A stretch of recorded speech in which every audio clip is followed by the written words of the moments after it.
अस्सलाम वालेकुम, आप देख रहे हैं डॉन न्यूज़ में। का मेज़बान अब्दुल गफ्फार पुराम रिप्ले के एक और एपिसोड के साथ। पुराम में आज डिटेल बात करेंगे पाकिस्तान दक्षिण अफ्रीका के दरमियान वनडे सीरीज़ के हवाले से। दोनों टीमों के दरमियान तीसरा और फैसला कुन मैच कल सेंचुरी में खेला जाना है।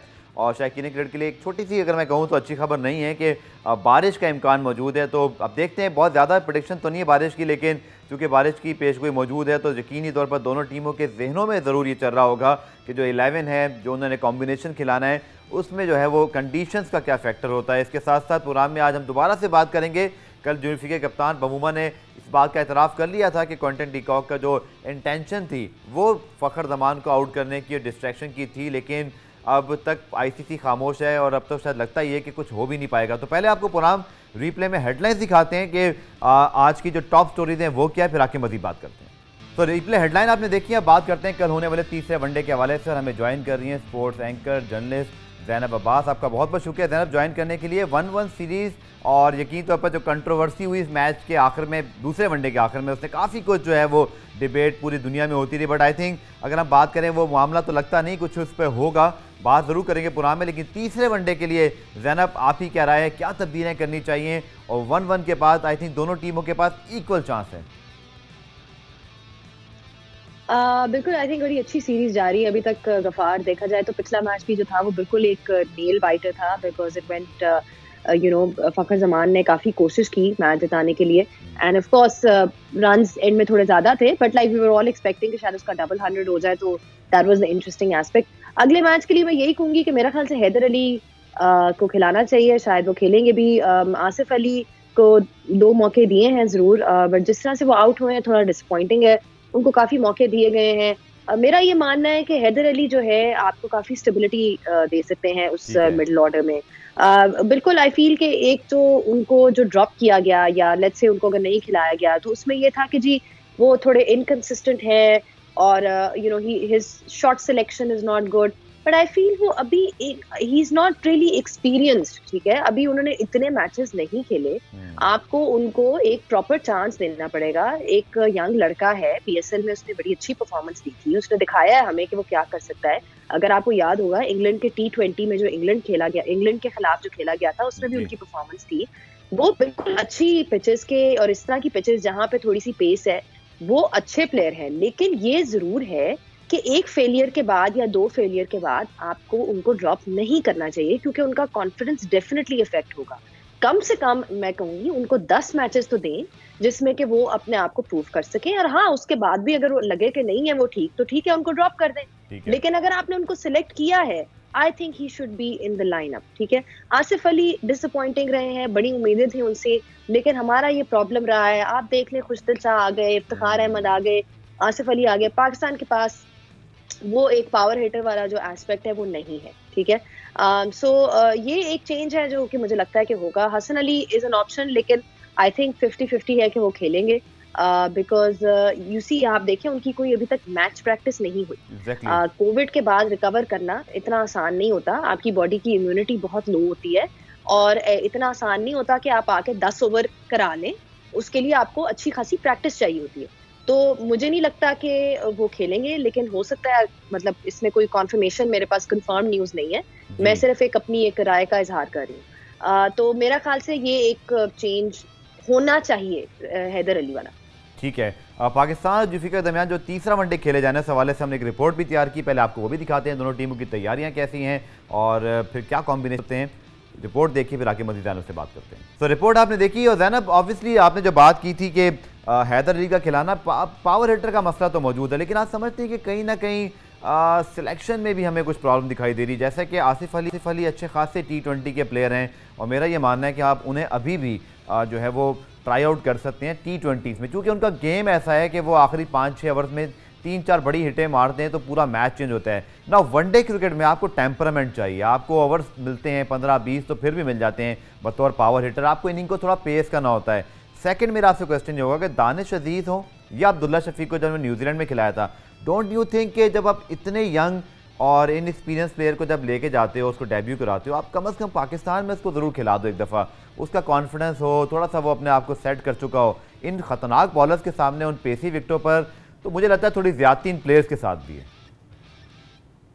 ये पहली दफा नहीं हो चुका। अगर आपको याद होगा, बहुत से ऐसे प्लेयर्स हैं जिनको सीधा न्यूजीलैंड के टूर पे, सीधा इंग्लैंड के टूर पे लाया जाता है, और जब अपनी होम ग्राउंड पे खेलना होता है तो आप अपने बाकी प्लेयर्स को खिला रहे होते हो। सो आई फील ये जाती है इन प्लेयर्स के साथ। दानिश अजीज मुझे शॉर्ट बॉल पे अभी थोड़े से पक्के नहीं लगे, लेकिन मैं उनको ये नहीं कहूंगी कि उनकी गलती है, क्योंकि मैं यही कहूंगी कि वो अभी इनएक्सपीरियंस्ड है। ठीक है, उनको शायद होम गेम्स, अभी उनको होम गेम्स की जरूरत है। May be he needs a good PSL season, एक PSL का पूरा सीजन करें, कुछ डोमेस्टिक के मैचेस और खेलें, फिर बेशक आप उनको ले लो। लेकिन एक नेशनल T20 की परफॉर्मेंस के ऊपर या whatever, I think he needs more time at a domestic level, and it's the same with Abdullah Shafiq। अब यहाँ पे आप देखें 7-7 फुट के बॉलर हैं, वो आके दे बैंग इट इन एंड वो शॉर्ट बॉल कराते हैं कोई 150 की स्पीड पे। तो जो नया लड़का होगा उसका कसूर तो नहीं है ना कि वो नहीं खेल सकता। हमारी पिचेस यहाँ पे ऐसी है ही नहीं। हमारे तो नॉर्मल एक्सपीरियंस प्लेयर्स को प्रॉब्लम होता है बाउंस खेलने का, तो जो नया लड़का आया है जिसने अभी मतलब अभी अपना डेब्यू कर रहा है या अभी इनएक्सपीरियंस है, उस बेचारे के लिए तो और भी ज्यादा मुश्किल होगा। सो आई थिंक थोड़ी सी सिलेक्शन के मामले में इनको सोचना चाहिए। अब आप मुझे ये बताएं कि आप सिलेक्शन की बात करें, मेरे ख्याल से फखर जमान जो है वो T20 के स्क्वाड में नहीं है, जो मुझे है। am I right? और बिल्कुल आप ठीक कह रही हैं, और यही कौम पूछ रही है कि भाई क्या अब भी उसको T20 में आप नहीं रखेंगे क्या? ऑब्वियसली उनको होना चाहिए। अच्छा, अब ये फॉर्म की बात नहीं है, लेकिन मैं आपको बताऊं कि जब ये लिस्ट सामने आई थी तो सबसे पहली चीज ही मैंने ये देखी कि ये ODI में है लेकिन T20 में नहीं है। हालांकि he is better suited to T20। Everybody knows कि जो उनका स्टाइल है, अगर वो आपको 50 कर देते हैं 30 बॉलों में, तो आपका तो मैच बन गया ना। बिल्कुल ठीक, आपका मैच बन गया वहां पर। ठीक है, तो अब आपने शर्जील को लिया हुआ है। मेरे मुताबिक ऊपर अगर आपके पास फखर और शर्जील जैसे ओपनर्स हो, that would be उनमें से अगर let's say they're both similar, लेकिन अगर एक भी चल जाए तो आपको बहुत अच्छा स्टार्ट मिल सकता है, पावर प्ले में आप डोमिनेट कर सकते हैं। तो इस तरह की चीजें इन्होंने की हैं, तो ऑब्वियसली क्वेश्चनेबल है। ठीक है, ठीक है ज़ैनब, पुराने में ब्रेक शामिल करते हैं। ब्रेक से जब वापस आएंगे तो मिसबाहुल हक ने भी प्रेस कॉन्फ्रेंस की है, बल्कि उन्होंने अपना एक स्टेटमेंट जारी किया जिसमें वो बता रहे हैं कमबैक के हवाले से कुछ उन्होंने हिंट्स दी हैं कि क्या तब्दीलियाँ कर सकते हैं। मिलते हैं शॉर्ट ब्रेक के बाद।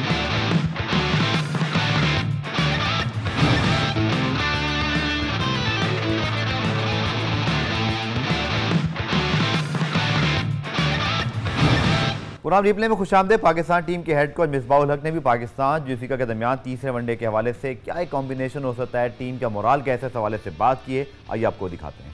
तो ज़ैनब, मिसबाहुल हक की अगर हम बात करें तो दौरा, आपको याद होगा कि जब पाकिस्तान और जुल्फिकार के दरमियान होम सीरीज़ हुई थी तो काफ़ी अंडर प्रेशर थे क्रिकेट कमेटी की जानिब से, एक तरह से अल्टीमेटम, एक वार्निंग मिल जाना।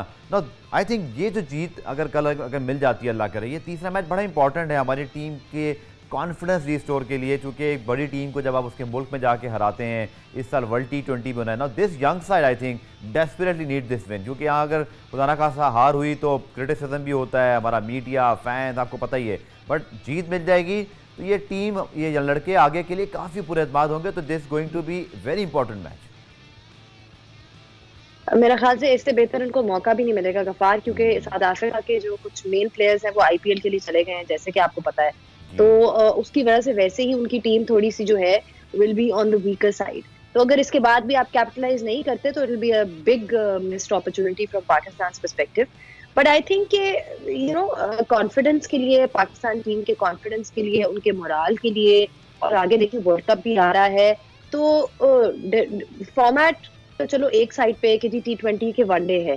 पॉइंट ये है कि you have to make winning a habit. अगर आप अभी इस सीरीज में से निकलोगे, जीतोगे, तो आप T20 सीरीज में भी याद रखें वही कॉन्फिडेंस कैरी करके लेके जाएंगे वहां पे। सो आई थिंक कि अच्छा मौका है। अभी जिस तरह से हमने देखा, शाहीन, ऑब्वियसली हमारे बॉलर्स थोड़े से I would say were on the expensive side. पिछले मैच में 300 एंड समथिंग उन्होंने, जितनी 330 प्लस रन उन्होंने बनाए, they were on the expensive side. Shadab का फॉर्म वाज आल्सो वो। आई फील कि उस्मान कादिर को भी वनडे इंटरनेशनल्स में मौका देना चाहिए, इसलिए बिकॉज आपके पास एक स्पेशलिस्ट स्पिनर होना बहुत जरूरी। आप दुनिया में देख लें, इंडिया को देख लें, उनके पास चाहल है, उनके पास ये कुलदीप यादव है, उनके पास बहुत ऑप्शंस हैं। इसी तरह आपको एक स्पेशलिस्ट, लाइक प्रॉपर स्पिनर चाहिए। चलिए, आपने जो बात की इस पर हम मज़ीद ज़रूर बात करेंगे, इसलिए बॉलिंग के हवाले से मेरे ज़हन में भी काफ़ी सवालात हैं, लेकिन जिस कंट्रोवर्सी ने इवन इतनी शानदार इनिंग्स को भी ओवरशैडो कर दिया, और पाकिस्तान ट्विटर पे तो वो 24 घंटे तक ट्विटर होता रहा, वो जनाब ऑब्वियसली ट्विटर ट्रेंड रहा, वो था क्विंटन डी कॉक का मामला। आपको पहले रिपोर्ट दिखाते हैं, उनके खिलाफ कोई एक्शन तो नहीं लिया जा रहा, लेकिन बहुत ज़रूरी टॉपिक है, मैं की ज़रूर ओपिनियन, चूँकि Zainab one of the first जिन्होंने इस पर बात की थी और इस जानिब निशानदेही भी की थी। पहले आपको रिपोर्ट दिखाते हैं, फिर आके ज़ैनब से बात करते हैं। तो ज़ैनब, आपका पॉइंट ऑफ व्यू भी तकरीबन वही था, मैंने भी एग्जैक्टली मैच के बाद ये ट्वीट किया कि it doesn't look very great, क्योंकि चलें आप कवानीन को तो उस वक्त इंटरप्रेट नहीं कर सकते थे, वो तो अच्छा हुआ बमूमा ने खुद ही इस चीज़ को मान लिया कि भाई उन्होंने ये जानबूझकर किया था। ऑब्वियसली अब बात गई वाली बात भी यहाँ हो सकती है, चूँकि 24 घंटे 48 घंटे के अंदर अगर ऐसी चीज़ें रिपोर्ट ना हो या एक्शन ना लिया जाए तो फिर डन एंड डस्टेड समझी जाती हैं, बट खेल की साख मुतासिर हुई ना इससे। देखिए, मैंने सबसे पहले जब ये हुआ तो उस वक्त मैं सोच ही रही थी कि इस पे मैं कुछ कहूँ या ना कहूँ, but I felt the need to speak up about it because there is a good reason for it. और उसका रीजन ये है कि आपने एक लॉ तोड़ा है, चाहे आप इस लॉ और रेगुलेशन से अग्री करें या ना अग्री करें, वो एक डिफरेंट स्टोरी है कि अगर आप समझते हैं कि ये लॉ गलत है और ऐसा होना नहीं चाहिए और इस पे आपको 5 पेनल्टी रन नहीं मिलने चाहिए, वो एक आपका ओपिनियन है। लेकिन इस वक्त आईसीसी के लॉ में ये है कि अगर आप किसी क्या कहते हैं जानबूझ के इफ यू जी सो आईसीसी के लॉज में ये स्पेसिफिकली लिखा हुआ है कि जी अगर आप जानबूझ के किसी बैट्समैन को अगर डिसीव करते हैं तो आपकी 5 पेनल्टी रन मिलते हैं। वहां पे एक क्लियर केस था ऑफ डिसेप्शन। क्यों? क्योंकि क्विंटन डी कॉक ने जब ऐसा किया तो उसके बाद वो बहुत हंसे भी, उन्होंने बहुत जैसे कहते हैं सेलिब्रेट भी किया। और जो शम्सी की जो बात थी जिसमें उन्होंने कहा था कि वो अब कह रहे थे कि नॉन स्ट्राइकर्स एंड पे बैकअप होना चाहिए, I don't think I agree with that. ठीक है, वो उनका ओपिनियन है और उसका रीजन ये है कि क्विंटन डी कॉक को नजर आ रहा था कि जो फील्डर की थ्रो है वो उनके एंड पे आ रही है, तो ऑब्वियसली वो दूसरे एंड को क्यों प्रोटेक्ट करने की कोशिश करेंगे। और दूसरी चीज ये है, तबरेज शम्सी ने ये नहीं देखा कि उनके अपने कैप्टन ने जो है वो एक और बात बोली है। उन्होंने कहा है कि हाँ he was just trying to be clever. Clever का मतलब यही है ना कि he was trying to outsmart the batsman. मैं ये नहीं कह रही कि फखर जमान की अपनी कोई गलती नहीं थी, ऑफ कोर्स उसको तेज भागना चाहिए था, of course he should have been, क्योंकि reaching the crease is essentially the batsman's responsibility, right? ये तो हम सब मानते हैं कि बैट्समैन की अपनी जिम्मेदारी होती है कि वो टाइम पे रन करे और क्रीज पे पहुंचे। लेकिन जो उन्होंने किया, he should be held accountable for his actions. I don't know कि आईसीसी ने इस चीज पे कोई एक्शन क्यों नहीं लिया, क्योंकि मेरा सवाल ये जरूर है कि अगर ये बीसीसीआई होता या इंग्लिश क्रिकेट बोर्ड होता या फिर ऑस्ट्रेलियन क्रिकेट बोर्ड होता, तब भी क्या यही रिएक्शन होता जब इतना शोर मचता और ये 3 पावरफुल नेशंस इकट्ठी होती to speak up about this. So I don't understand because it's a clear case of a law being broken. So that's where I stand on it.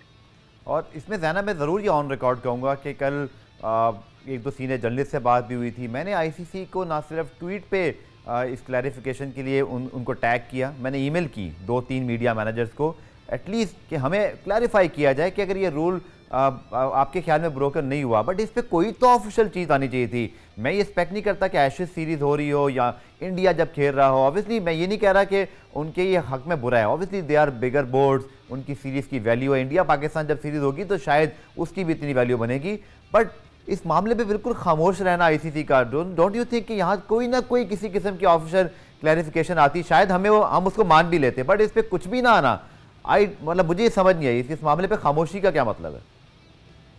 दूसरी चीज ये है गफार, जो आपने बात की, इन्होंने ये किया कि इन्होंने कहा है कि जी अगर ऐसा कुछ होता तो अंपायर्स ऑन द फील्ड कोई एक्शन लेते। जरूरी नहीं है कि जो अंपायर्स ऑन द फील्ड हो वो हर इस तरह की जो लॉज हैं उनको ऑन बोर्ड लें। अगर आपको याद होगा इंग्लैंड वर्सेस न्यूजीलैंड का जो फाइनल था 2019 में वर्ल्ड कप का, उसमें जो एंड में हुआ और उसके बाद धर्मा सिन्हा पे जितनी क्रिटिसिज्म हुई कि उन्होंने ये कैसे ओवरलुक किया, ये कैसे एरर हुआ, तो अंपायर्स भी ह्यूमन है, उनसे कभी कभार इस तरह की चीजें ओवरलुक हो जाती हैं। तो आई थिंक कि अगर ये कहना कि जी अंपायर की रिस्पॉन्सिबिलिटी थी, अगर उन्होंने नहीं किया इसका मतलब है कुछ नहीं है, I think it's just being a bit casual and laid back about it. I do think कि there was serious intention from Quinton de Kock, क्योंकि अगर आप देखें जो फखर जमान है वो बकायदा थोड़ी देर के लिए स्लो हुए हैं क्योंकि उनका टाइम लगा पीछे मुड़ के देखने को कि हारिस रऊफ पहुंच गए कि नहीं। Exactly. ठीक है, उन्होंने पीछे मुड़ के देखा है क्योंकि ही सॉ के इशारा हो रहा है, तो उनको लगा कहीं दूसरे एंड पे रन आउट ना हो जाए, इसीलिए उस टाइम में उनका थोड़ा सा टाइम भी जाया हुआ। सो ये नहीं बात हो रही कि वो पहुंच जाते नहीं पहुंच जाते, पाकिस्तान जीत जाता ना जीतता, पाकिस्तान प्रॉब्ली फिर भी ना जीता, लेकिन यहाँ पे हम लॉज की बात कर रहे हैं। और मतलब अगर आप चाहते हो कि आपकी क्रिकेट को सीरियसली लिया जाए, then you have to go by the rules and regulations.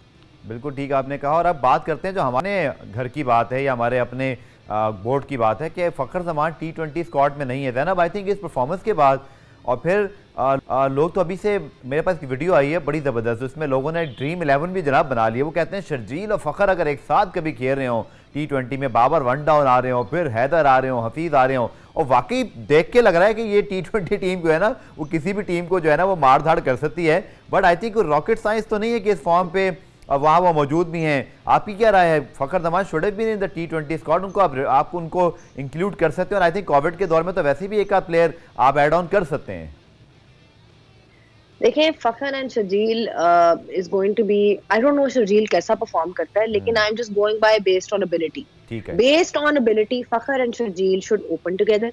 उसके बाद बाबर को आना चाहिए, फिर आगे हफीज, आगे you know you can make that slight adjustment, because याद रखें कि ऊपर पावर प्ले जो है ना बहुत एसेंशियल है, और वहां पे आप अच्छी अच्छी टीम्स के खिलाफ compete कर रहे होगे, जहां पे इंडिया आ गया, रोहित शर्मा है, उनके पास KL राहुल है, you know these are all players जो कि पावर प्ले में डोमिनेट कर सकते हैं। फिर इंग्लैंड के पास भी जेसन रॉय भी है, you no they have so many different options. So I think Pakistan के पास भी होना चाहिए ऐसा option, and they should definitely try this out. Zainab, आपका बहुत बहुत शुक्रिया। पुराने में ब्रेक शामिल करते हैं, ब्रेक से वापस आकर इस मैच के हवाले से और स्पेशली जो एक ये कंट्रोवर्सी है इस पर एक साबित टेस्ट क्रिकेटर का हम भी मौक़िफ़ लेंगे। मिलते हैं शॉर्ट ब्रेक के बाद।